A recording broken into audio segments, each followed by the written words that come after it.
All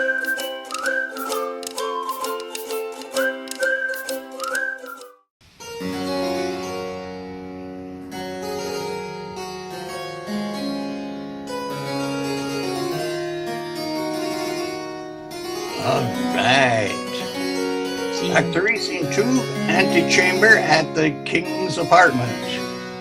Enter the Dukes of Norfolk, Suffolk, Lord Surrey, and Lord Chamberlain.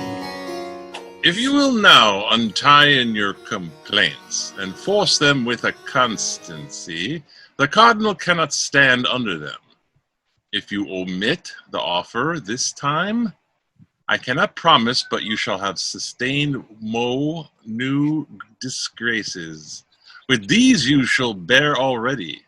Oh, I am joyful to meet the least occasion which may give me a remembrance of my father-in-law, the Duke, to be revenged on him. Which the peers have contemned gone by him, and at least strangely neglected. When did he regard the stamp of nobleness in any person out of himself? My lords, you speak your pleasures. What he deserves of you and me, I know. What we can do to him, though now the time gives way to us, I much fear. If you cannot bar his access to the king, never attempt anything on him, for he hath a witchcraft over the king in his tongue. Oh, fear him not. His spell is that out. The king has found matter against him that forever man the honesty of his language. No, he's settled not to come off in his displeasure. Ah, sir, I should be glad to hear of such news as this once every hour. Believe it, this is true. In the divorce, his contrary proceedings are all unfolded, wherein he appears as I would wish mine enemy. How came his practices to light? Most strangely. Well, how? The cardinal's letters to the Pope miscarried, and came to the eye of the king, wherein was read how that cardinal had entreated his holiness to stay the judgment of the divorce. For if it did take place, I do, quoth he, perceive my king is tangled in affection to the creature of the queen's, Lady Anne Boleyn. Has the king this? Believe it. But will this work? The king in this perceives him, how he coasts and hedges his own way. But in this point, all his tricks founder, and he brings his psychic after his patient's death. The king already hath married the fair lady. Ah, would he had? May you be happy in your wish, my lord, for I profess you have it. But now all my joy trace the transaction. Oh, my amen to it. All men's. Will this order given for her coronation, and Mary, this is yet but young, and may be left to some years unrecounted. But my lord, she is a gallant creature, and complete in mind and feature. And I persuade me from her will fall some blessing to this land, which in it shall be memorized. But will the king digest this letter of the cardinals? The Lord forbid. Mary, amen. No. There will be more wasps than buzz around his nose will make this sting the sooner. Cardinal Campius is stolen away to Rome, and hath taken no leave. He hath the cause of the king unhandled, and is posted to the agent of our cardinal to second all his plot. I do assure you, the king cried, "Ha!" at this. Now, God incense him, and let him cry, ha, louder. But, my lord, when he returns, Cranmer, He is returned to his opinions, which have satisfied the king for his divorce, and therefore, with all famous colleges almost in Christendom, and shortly, I believe, his second marriage shall be published, and her coronation. Catherine no more shall be called queen, but Princess Dowager, and welcome to Prince Arthur.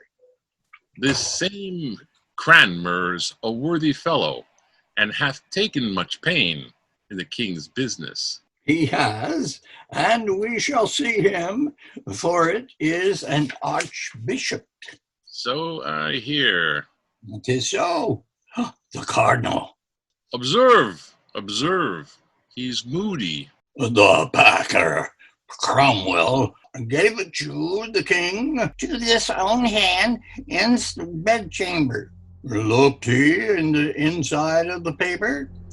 I presently he did unseal it, and the first he viewed, he did it with a serious mind. A heed was in his countenance. He bade and attend him here this morning. Is he ready to come abroad? I think he by this he is. Well, leave me a while. It shall be to the Duchess of Alençon, the French king's sister, and he shall marry her.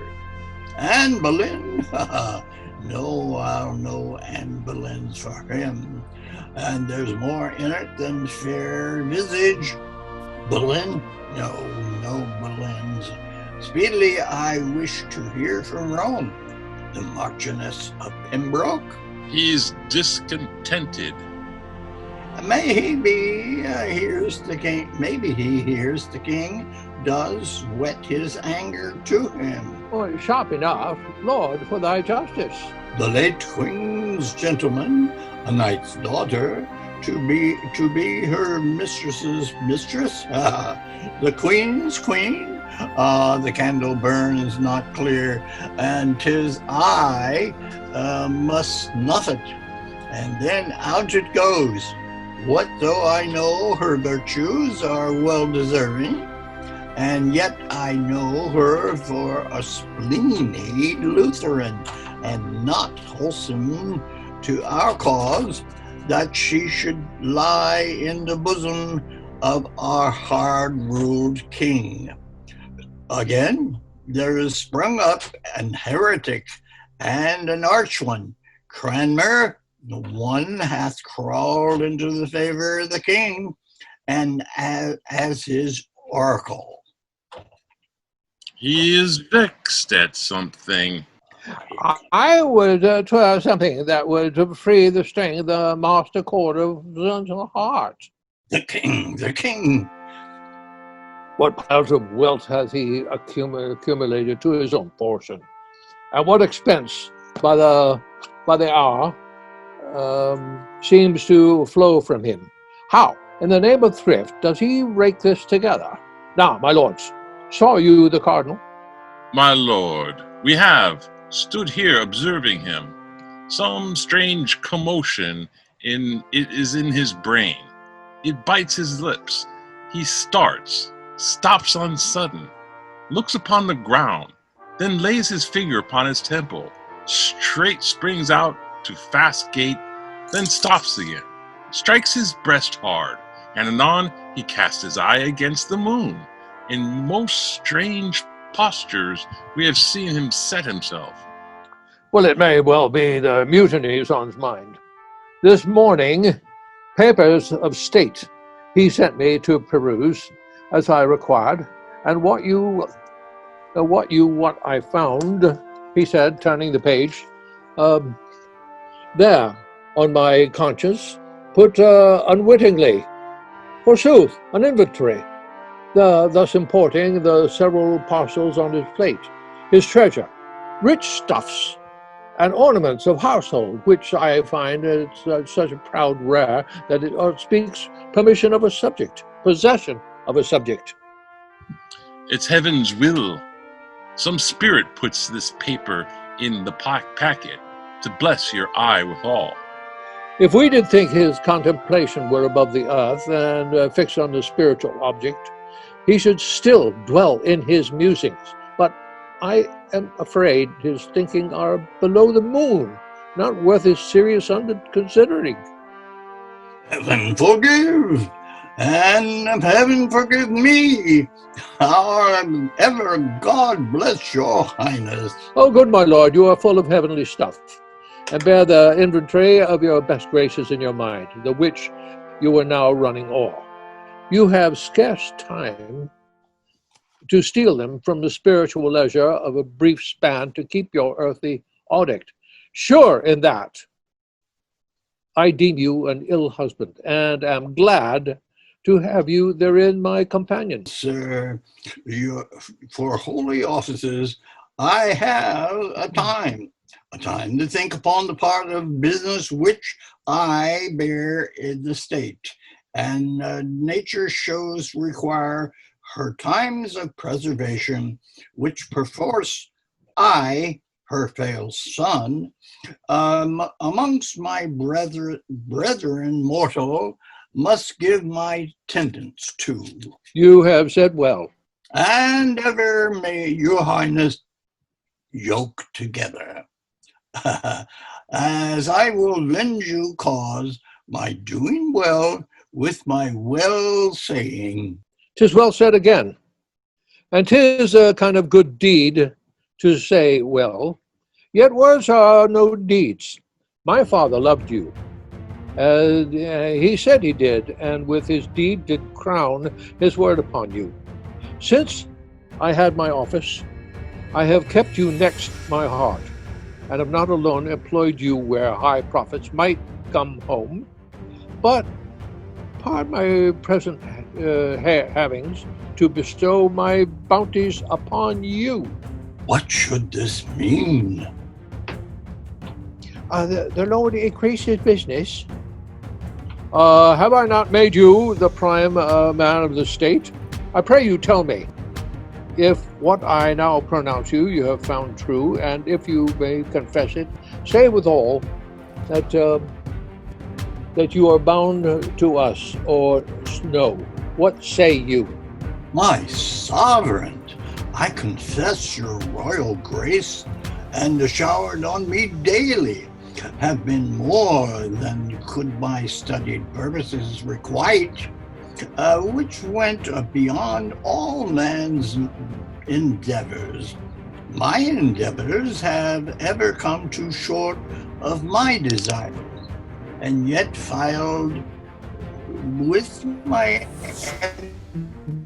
abilities, mine own ends have been mine, to that evermore they pointed to the good of your most sacred person, and the profit of the state.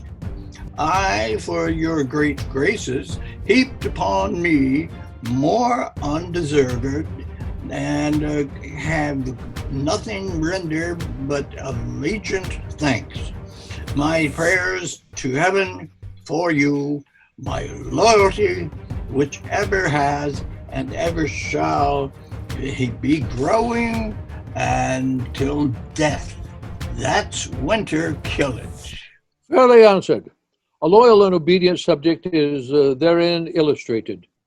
The honor of it does pay the act of it, as in the contrary, the foulness is the punishment.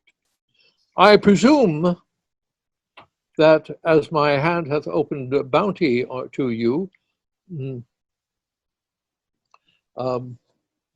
my heart dropped love, my power reigned honor more on you than any. So your hand and heart, your brain, every function of your power should, notwithstanding that your bond of duty, as 'twere in love particular, be more to me, your friend, than any. I do profess that your highness is good. I have labored more than mine own, and am, have, and will be, through all the world, should crack their duty to you, and throw it from their soul, though perils did abound, as thick as thought could make 'em, and appear in forms more horrid, yet my duty, as doth a rock against the chiding flood, should approach of this wild river break, and stand unshaken yours. 'Tis nobly spoken. Take notice, lords, he has a noble breast, loyal breast, for you have seen him open it. Read o'er this. And after this, and then to breakfast with what appetite you have. What should this mean? What sudden anger is this? How have I reaped on it? He parted, frowning from me, as it leaped from his eyes.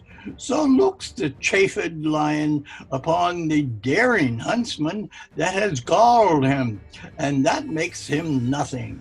I must read this paper. I fear the story of his anger. Oh, 'tis so. This paper has undone me, and 'tis the account of all the world of wealth that I have drawn together for my own ends. Indeed, to gain the popedom and fee my friends from home in Rome. Oh, negligence, fit for a fool to fall by. What cross devil made me put this main secret in the packet I sent the king? Is there no way to cure this? No new device to beat this from his brains? I know 'twill stir him strongly, yet I know a way, if it take right, in spite of fortune, will bring me off again. What's this? To the Pope? Oh, the letter, as I live, with all the business to write to his holiness. Nay then, farewell. I have touched the highest point of all my greatness, and from that full meridian of my glory, I haste now to my setting.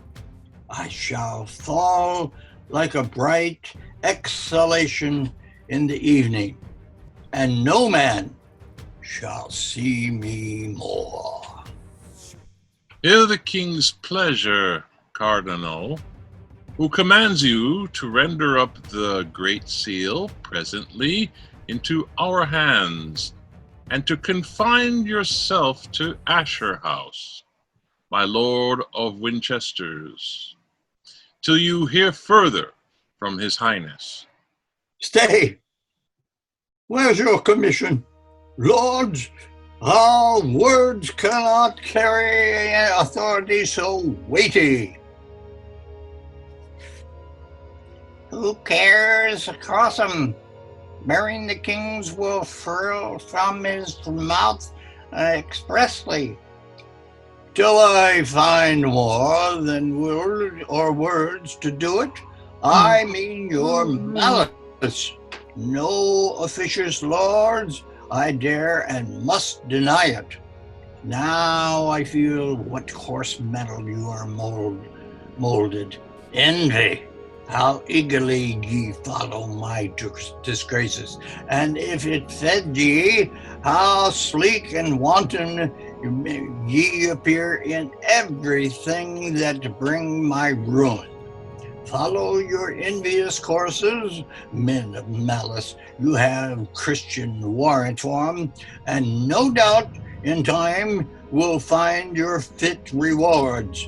That seal you ask with such a violence, the king, and mine, and your master, will his own hand gave me, bade me enjoy it, and with the place and honors during my life, and to confirm his goodness, tied it by letters patents. Now, who will take it? King that gave it. It be himself, then. Thou art a proud traitor, priest. Well, proud lord, thou liest. Within these 40 hours, Surrey durst better have burnt that tongue than said so. Well, thy ambition, thou scarlet sin, robbed him this bewailing land of noble Buckingham. My father-in-law, the heads of all thy brother cardinals, with thee and all the best parts bound together, would not a hair of his. Plague of your policy, you sent me deputy for Ireland, far from his succor, from the king, from all the night of mercy on the fault thou gavest him, whilst you, your great goodness, out of holy pity, absolved him with an axe. This and all else this talking lord may lay upon my credit, I answer is most false. The Duke made law. The Duke by law found his deserts, and innocent I was from any private malice in his end. His noble jury and foul cause can witness. If I loved many words, Lord, I should tell you, you have as little honesty as honor, and that in the way of loyalty and truth toward the king, my ever royal master, dare make a sounder man than Surrey can be, and all that love his follies. Well, by my soul, your long coat, your priest, protects you. Thy shoulder feels my sword of the lifeblood of the else. My lords, can ye endure to hear this arrogance? And from this fellow, if we live thus tamely, to be thus jaded by a piece of scarlet, farewell nobility. Let his grace go forward and dare us up with his cap like larks. Good, all goodness is poison to thy stomach. Yes, that goodness of gleaming all the land's wealth into your own hands, Cardinal, by extortion. The goodness of your intercepted packets will you rip to the Pope against the King. Your goodness, since you provoke me, shall be most notorious, my Lord of Norfolk, as you are truly noble, as you respect the common good, the state of our despised nobility, our issues, whom, if he live, will scarce be gentlemen, produced the grand sum of his sins, the articles collected from his life. I'll startle you worse than the sacring bell, when the brown wretch lay kissing in your arms, Lord Cardinal. Why, how much methinks I could despise this man, but that I am bound in charity against it. Those articles, my lord, are in the king's hand, but thus much, they are foul ones. So much fairer and spotless shall mine innocence arise when the king knows my truth. This cannot save you. I think my memory, I yet remember some of these articles, and out they shall. Now, if you can blush and cry, guilty, Cardinal, you'll show a little honesty. Speak on, sir.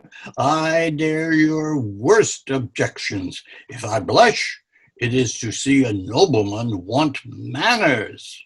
Well, I'd rather want those in my head.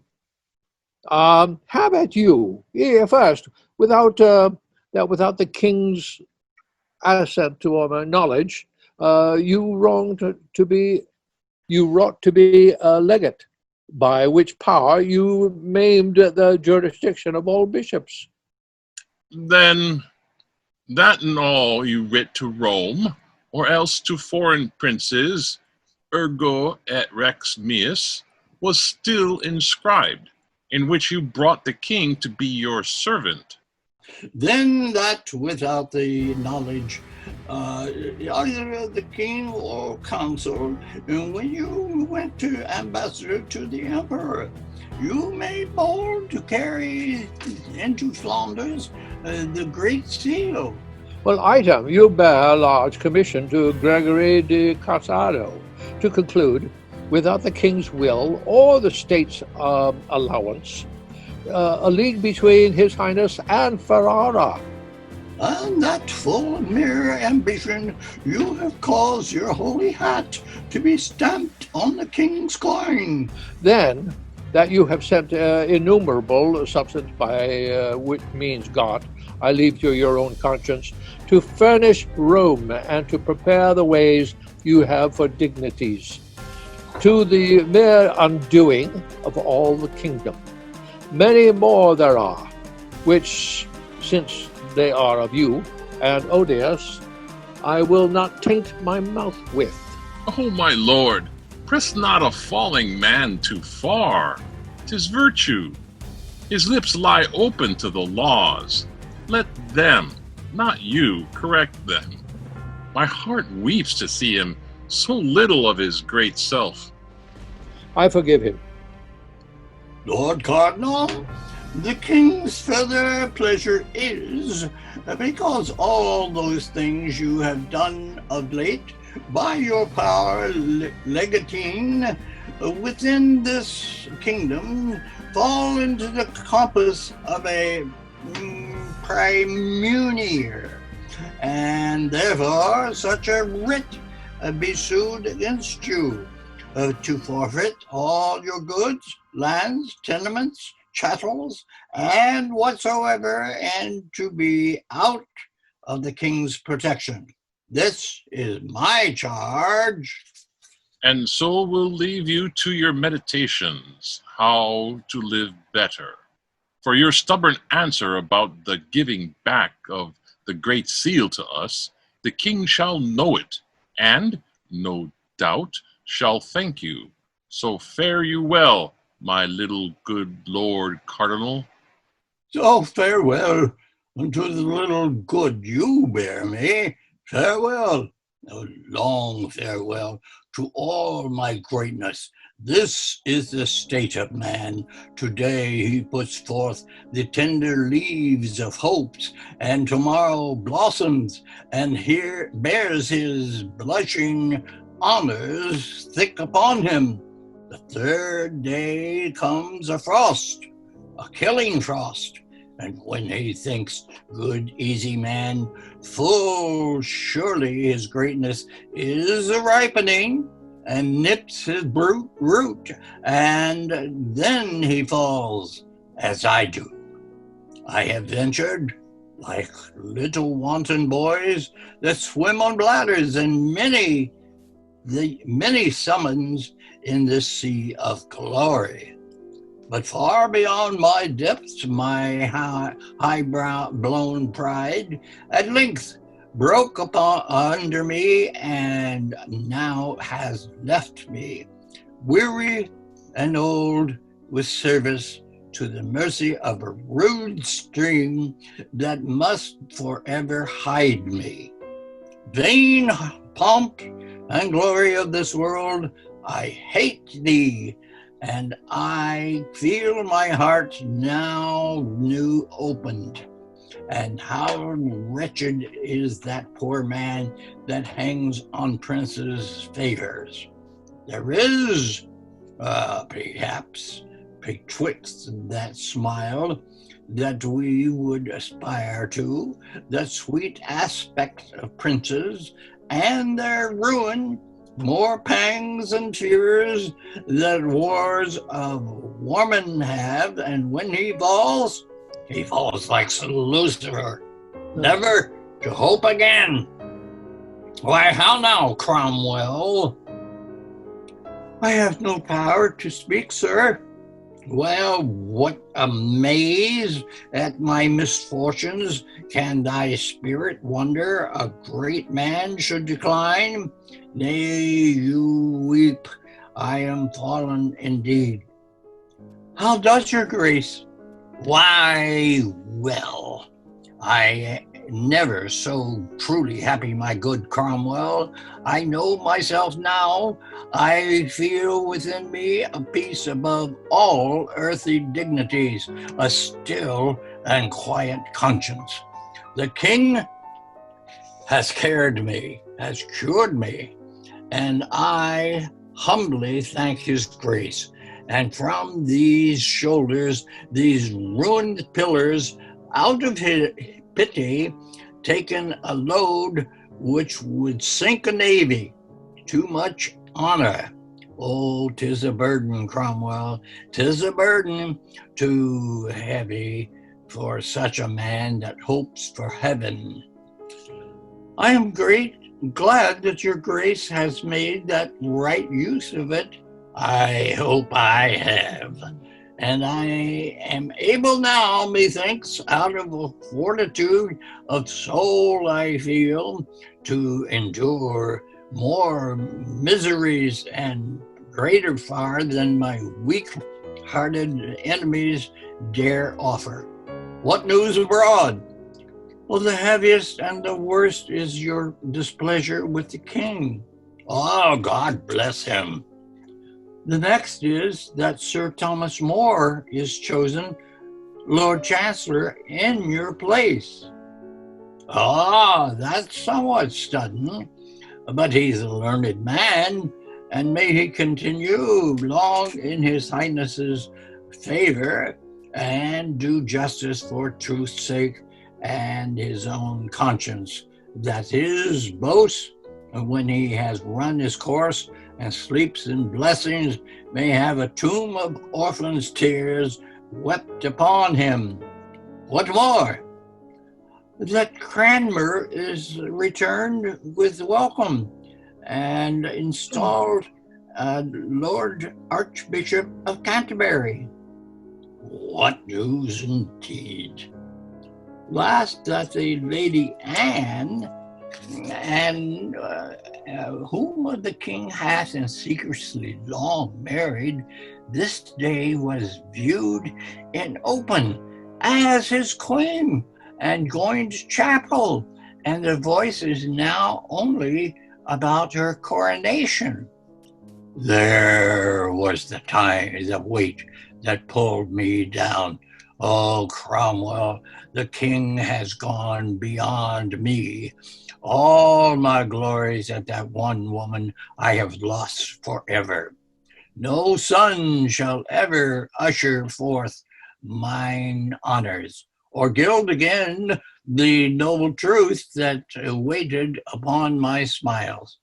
Go, get thee from me, Cromwell. I am a poor fallen man, unworthy now to be thy lord and master. Seek the king, and that son, I pray, may never act and never set. I have told him how and what the true thou art. He will advance thee. Some little memory of me will stir him.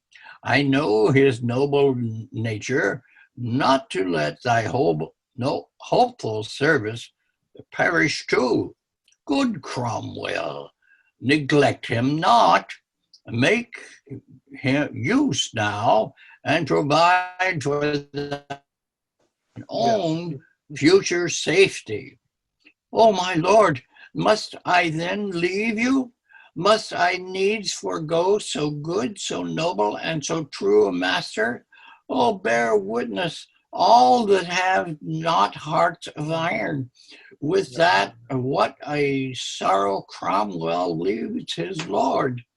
The king shall have my service, but my prayers forever and forever shall be yours. Cromwell, I did not think to shed a tear in all my miseries, but thou hast forced to me, out of the honest truth, to play the woman. Let's dry our eyes, and thus hear me, Cromwell, and when I am forgotten, as I shall be, and sleep in dull, cold marble, where no mention of me more must be heard of.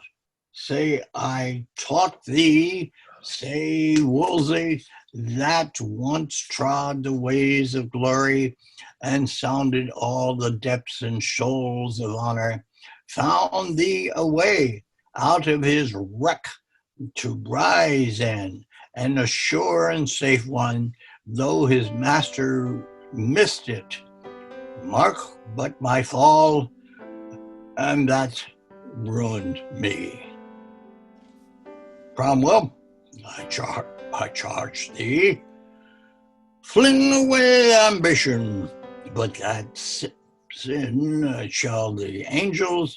How can man then, the image of his maker, hope to win by it? Love thyself last, and cherish those hearts that hate thee, and corruption wins not more than honesty. Still in my right hand carry gentle peace to silence envious tongues. Be just and fear not. Let all the ends thou aimest at to be countries, and thy gods and truths. Then of thou fallen, O Cromwell, thou fallest a blessed martyr. Serve the king, and prithee lead me in. There take an inventory of all I have. To the last penny, it's the king's. My robe and my integrity to heaven is all I dare now call mine own. Oh, Cromwell, Cromwell, I have but served my God with half the zeal I served my king. He would not, in mine age, have left me naked to mine enemies. Good sir, have patience. Ah, so I have. Farewell, and the hopes of court, my hopes in heaven do dwell. 4, Act 4. Two gentlemen speak, and we will pass on that speech, and we'll start with our trumpets and our oboes in the order of the coronation of Anne Boleyn. Two gentlemen continue talking about the things that are happening. Yes. And the second scene in Act 4 is at Kimbleton. Enter Catherine, the Dowager Queen, sickly led between Griffith, her gentleman usher, and Patience, her woman. How does your grace? Oh, Griffith, sick to death. My legs like loaden branches bow to the earth, willing to leave their burden. Reach a chair, so now methinks I feel a little ease. Didst thou not tell me, Griffith, as thou ledst me, that the great child of honor, Cardinal Wolsey, was dead? Yes, madam, but I think your grace, out of the pain you suffered, gave no ear to it. Prithee, good Griffith, tell me how he died. If well, he stepped before me happily, for my example. Well, the voice goes, madam, that after the stout Northumberland arrested him at York and brought him forward as a man sorely tainted, to his answer, he fell sick suddenly and grew so ill he could not sit his mule. Alas, poor man! At last, with many easy roads, he came to Leicester and lodged in the abbey, where the Reverend Abbot, with all his convent, honorably received him, to whom he gave these words: O Father Abbot, An old man broken with the storm's estate is come to lay his weary bones among ye. Give him a little earth for charity. So went to bed, where eagerly his sickness pursued him still.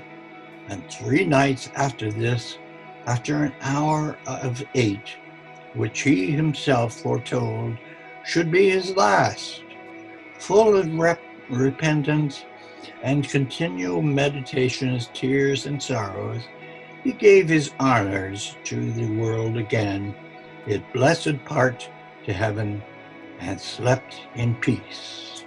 So may he rest, his faults lie gently on him. Yet thus far, Griffith, give me leave to speak him, and yet with charity. He was a man of an unbounded stomach, ever ranking himself with princess, one that by suggestion tithed all the kingdom. Simony was fair play. His own opinion was his law. In the presence he would say untruths, and he'd be ever double both in his words and meaning. He was never but where he meant to ruin. Pitiful! His promises were, as he then was, mighty, but his performance, as he is now, nothing. Of his own body he was ill, and gave the clergy ill example. Noble madam, men's evil manners live in brass, and their virtues we write in water. May it please your highness to hear me speak his good now? Yes, good Griffith, I were malicious else. This cardinal, though from an humble stock, and it goes on and on and on and on and on and on and on, and found the blessedness of being little and to have greater honor to his age than man would give him, he died fearing God. After my death, I wish no other herald, no other speaker of my living actions to keep mine honor from corruption, but such an honest chronicler as Griffith, whom I most hated living.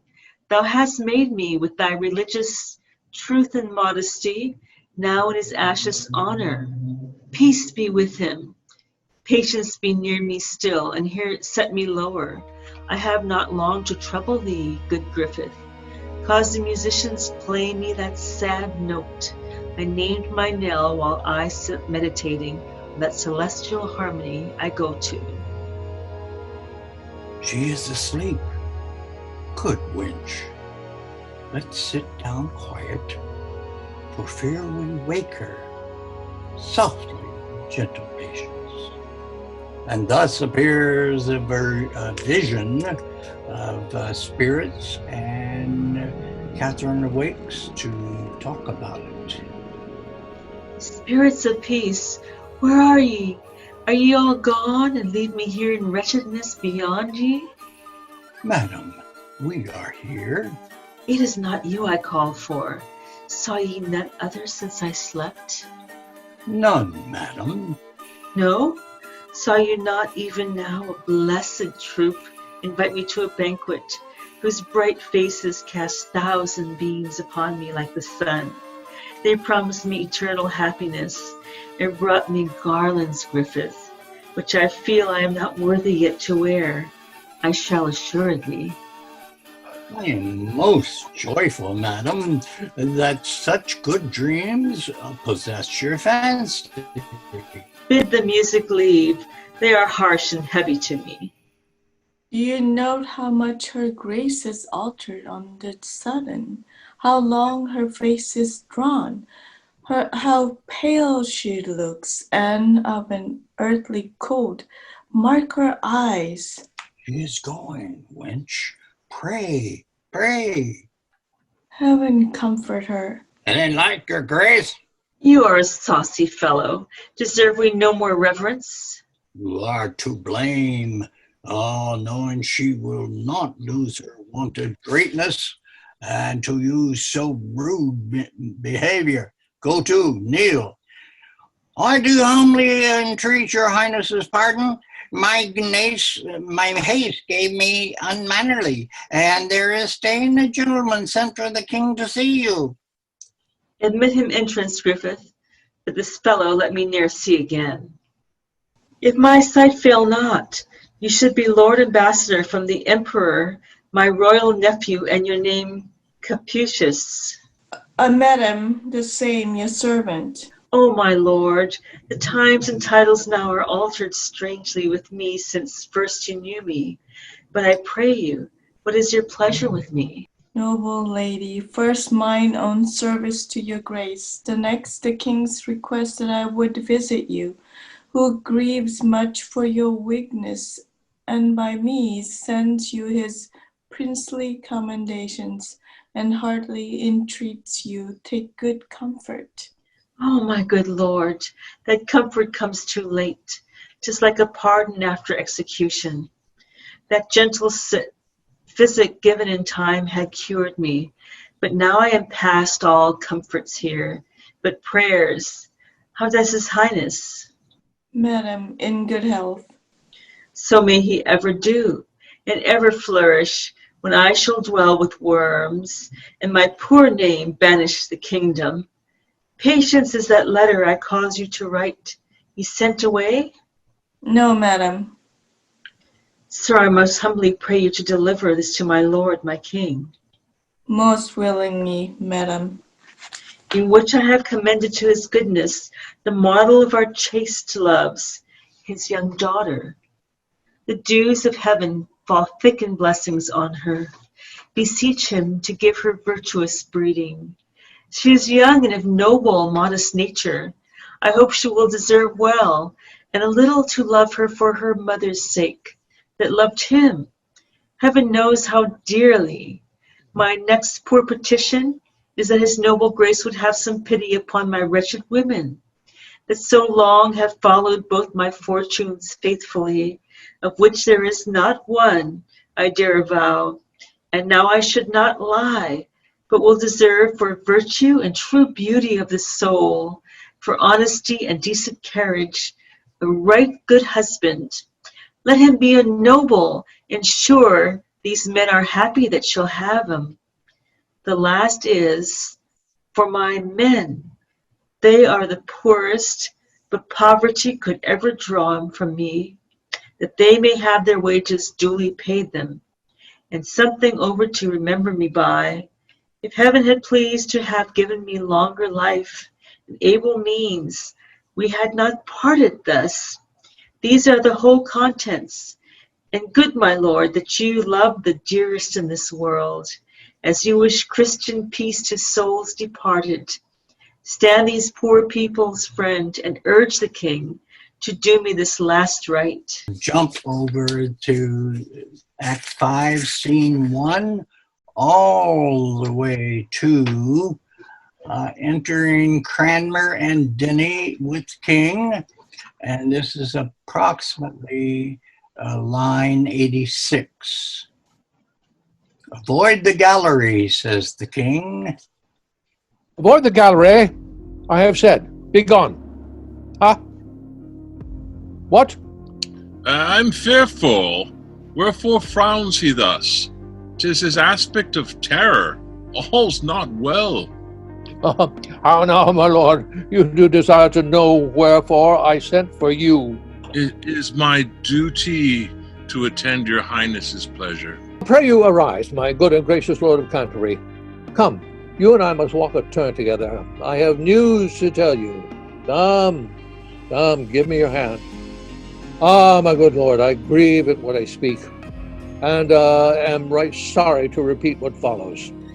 I have, and most unwillingly of late, heard many grievous, I do say, my lord, grievous complaints of you, which, being so considered, have moved us and our council that you shall this morning come before us, where I know that you cannot with such freedom purge yourself, but that till further trial in those charges which will require your answer, you must take your patience to you. You must and be well contented to make your house our tower. You, a brother of us, it fits that we thus proceed, or else no witness would come against you. I humbly thank your highness, and I am right glad to catch this good occasion, most thoroughly to be winnowed, where my chaff and corn shall fly asunder, for I know there's none stands under more calumnious tongues than I myself, poor man. Well said. Stand up, good Canterbury. Thy truth and thy integrity is rooted in us, thy friend. Give me thy hand. Stand up. Prithee, let's walk. Now, by my holiday, what manner of man are you? My lord, I looked at you would have given me your petition that I should have taken with some pains to bring together yourself and your accusers, and to have heard you without endurance further. Most dread liege, the good I stand on is my truth and honesty. If they shall fail, I, with mine enemies, will triumph over my person, which I weigh not, being of those virtues vacant. I fear nothing what can stand said against me. Know you not how your state stands in the world, with the whole world? Your enemies are many, and not small. Their practices must bear the same proportion, and not ever the justice and truth of the question carries the due or the verdict of it. At what ease might corrupt minds procure knaves as corrupt to swear against you? Such things might have been done. You are potently opposed, and with a malice of great size. Ween you were better luck, I mean in perjured witness, than your master, where minister you are, whiles here he lived upon this naughty earth. Go to, you take precipice for no leap of danger, and woo your own destruction. And with that, let's go to Act 5, Scene 3, and it's the Chancellor Cromwell and Gardner. The Chancellor, by the way, is Sir Thomas More. Do you want to read that, Peter? Sir Thomas More. Well, good. Yeah. Okay. 5, Scene 1. Wait, what? Act 5. We're at Act 5, Scene 3, right? Act 5, Scene 5. We decided to go ahead. Oh, Trumpets. I didn't know that. Oh, scene 5. Oh. Oh, that's Is there a scene? percent. I don't have a scene 5. I have a scene 4. Yeah, me too. Scene Only a 4. scene 4 with the Garter and Cranmer. And a lady named Elizabeth is being carried in. Yeah. Mr. Carter speaks. Yes, you. You're talking to me? Yeah. Oh, let me turn. All right. Heaven from thy endless goodness send prosperous life, long and ever happy to the high and mighty princes of England, Elizabeth. And to your royal grace and good queen, my noble partners and myself thus pray, all comfort, joy in this most gracious lady, heaven e'er laid up to make parents happy, may hourly fall upon ye. Thank you, good Lord Archbishop. What is her name? Elizabeth. Stand up, Lord. With this kiss, take my blessing. God protect thee, into whose hand I give thy life. Amen. My noble gossips, ye have been too prodigal. I thank ye heartily, and so shall this lady, when she has so much English. Let me speak, sir, for heaven now bids me, and the words I utter, let none think flattery, for they'll find them truth. This royal infant, heaven still move about her. though in her cradle, yet now promises upon this land 1,000,000 blessings, which time shall bring to ripeness. She shall be, but few now living can behold that goodness, a pattern to all princes living with her, and all that shall succeed. Saba was never more covetous of wisdom and fair virtue than this poor soul shall be. All princely graces that mold up such a mighty piece as this is, with all the virtues that attend the good, shall still be doubled on her. Truth shall nurse her, holy and heavenly thoughts still counsel her. She shall be loved and feared, her own shall bless her. Her foes shake like the field of beating corn, and hang their head with the sorrow. Good grows with her. In her days every man shall eat in safety, under his own vine, what he plants, and sing the merry songs of peace to all his neighbors.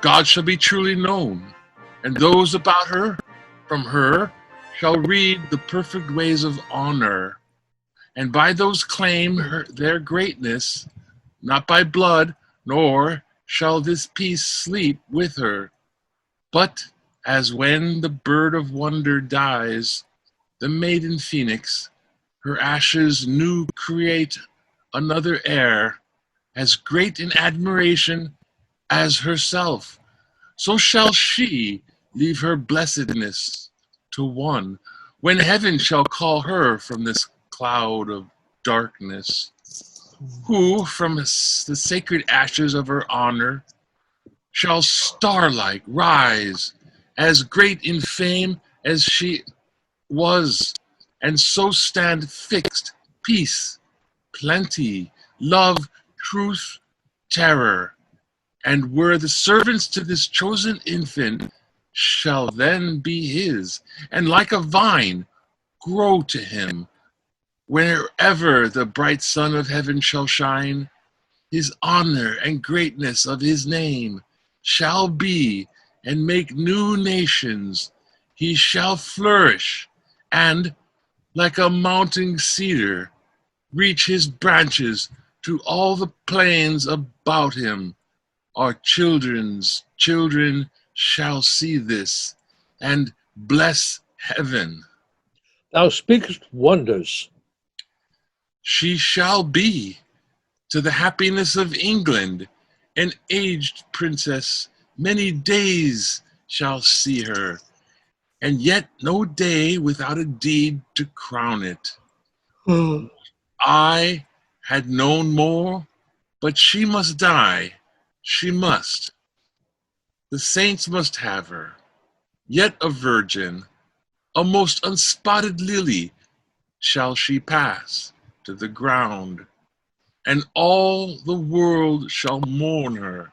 O Lord Archbishop, thou hast made me now a man. Never, never before this happy child did I get anything. This oracle of comfort hath so pleased me that when I am in heaven, I shall desire to see what this child does and praise my Maker. I thank ye all. To you, my good Lord Mayor, and you, good brethren, I am much beholding. I have received much honor by your presence, and ye shall find me thankful. Lead the way, lords. Ye must all see the queen, and she must thank ye that she will be sick else. This day, no man think his business as at his house, for all shall stay. This little one shall make it a holy day. A holy day or a holiday, we don't care. We just got the wonderful play over. Yeah. No prologue, no epilogue. No. Minus the prologue. Prologue is gone and the epilogue is gone. Yes. All right. Good night, guys. Yeah, Good December night. Good night, Ola. second. Thank December you. 2nd. is the two noble kinsmen. Get yourself Two noble kinsmen sat in an English tavern. Two noble kinsmen. There once was a noble kinsman from Nantucket. Somebody said this So- was. Who found another noble kinsman in a bucket. Somebody said that this was his undiscovered play called Cardenio, because it is similar in plot to the official Cardenio script that we have seen. But this actually was one of Chaucer's plays, not Cervantes. There we are. So check out Okay. Chaucer, Okay. Knight's Tale, if you want to see the background. And you can yawn and go to bed right now. Yes, I must do that, Ma, because I must up early. And I thank you, my Lord, very much for this opportunity. Peter, hang loose. Hang loose, eh? Good the king. Hang loose. Hang loose. Sugar rock. And then Christmas party. However that will happen. Next day or Christmas so. party. Hang loose. Hang loose. Peter, Hang loose. Peter, we All right. Good night, everybody. It's like going like, Good night. Seconds. Yeah. Yeah. All right, good night, Peter. Okay. Good night. We'll stay in touch. We'll look forward to, what is it, 2 weeks from now. Yes, on the 13th of December, Yes. when the days are coming long. That's Maybe like the someday. 12th of Christmas start, yeah. Yeah, Yeah, maybe. Oh my gosh. Oh my goodness. Never Yeah. thought about that, huh? I think that someday we should combine plays and do All's Well That Ends As You Like It. Of course. Okay, I'm shutting up now. I'm going to go to bed. I'll let you. Bye-bye again. Okay. Good night. I'm Night. gonna end